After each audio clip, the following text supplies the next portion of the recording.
With a good chunk of his army gone, wounded, the rest of his army basically sent home to recover and recuperate because they had done their job. He thought that he better get down there and gather who he could and make a stand while he could. So he gathered people along the way as he went and met the Normans at a place called Hastings. Just about 8 miles north of Hastings, but close enough. It was a day-long battle, which really didn't happen that way back then. People would fight, they'd get tired, they'd die, they'd run away. Things would be over in a couple of hours, but this one took all day. Now remember, Harold has fought this humongous battle up at Stamford Bridge, up in York. He's pooped. He runs all the way back down the length of England to meet William of Normandy. So the guy's already starting out at a serious disadvantage. But they hang on for a good long time, but the Normans wear them down. They've got some unlucky hits, and the Normans end up killing most of the major folks in the army. And what happens to Harold? Harold supposedly takes an arrow in the eye, goes down, his brothers are killed, pretty much wipes out the succession right there. Legend has it that Harold's wife/lover/mistress, Edith Swanneck, who was very, very beautiful, had to go out and personally identify Harold very personally. Yeah. Well, at the head of this Norman army, William, the Duke of Normandy, rides up to London and says, hey, you know, if y'all aren't doing anything, I really ought to be king right now. And after some deliberation, they decided that that would probably be the best thing. He did win the battle. Did win the battle, and he still had an army. So, Duke William became King William I of England. Although he was by birth French and spoke the language Norman French. He didn't speak Old English. Well, he did, but not for the most part. Yeah, not enough to really Very make much little difference. Well, his army, they didn't fight because they really loved William. They didn't fight to protect their lands like the English were. Nope, they fought because William promised them spoils, promised them land, promised them money, titles. Horses, goats, you name it. And so he had to deliver.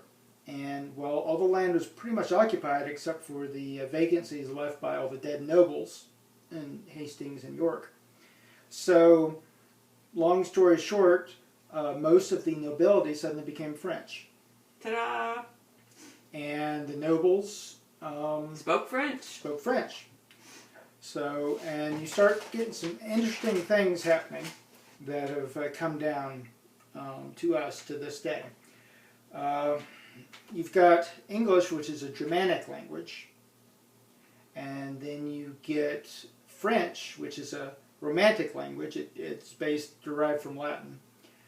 You get them together and you get a really confused language. It's one of the more confusing, according to most people that try to learn it as a second language. The tenses are strange. It looks like you've cobbled two different language types together. It doesn't make sense. You have. Yeah. But some parts have transferred. A lot of words are still basically English. One of my favorites is Lord. Lord, of course, is a noble. The word derives from the Old English, laf ord.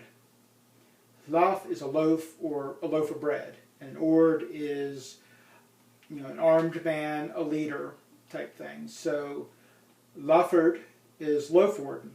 Guy who gives out bread. Yeah, basically the person who's in charge of a group.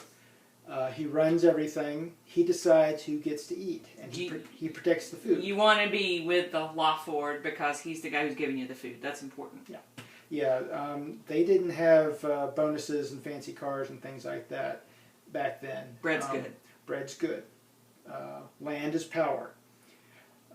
You also have Kuning, which becomes our king, Queen, which is a queen, Bishop, which slightly spelled differently is bishop. But there's some other interesting things that you may not notice. But there's this split in words based on who spoke them more. Now the nobles, they were about the eating. And they got the English peasants to do the growing of food. So from the English you get kettle and cow. These are English words. But the products of cattle we call beef, which is a French word. Sheep are turned into mutton. Goes again English to French. Swine, that's an English word. Pork is a French word. So a lot of times you can figure out how a word stayed with us for about 1,000 years based on who might have spoken it. The people who are important tend to keep speaking it. It stays alive. So when Steve Jobs would talk about things and Bill Gates would talk about things, those things stay with us. But when us commoners talk about it, maybe not so much. Yeah. A lot of languages have contributed to English. Many. Just to get a taste of what you might have, you can go to Wikipedia.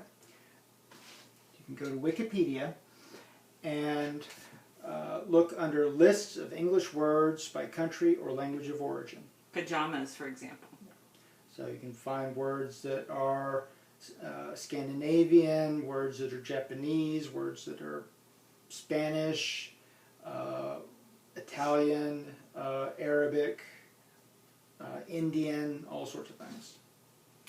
All right, we hope that you have enjoyed our presentation on the English language and what happened at Stamford Bridge and the Battle of Hastings.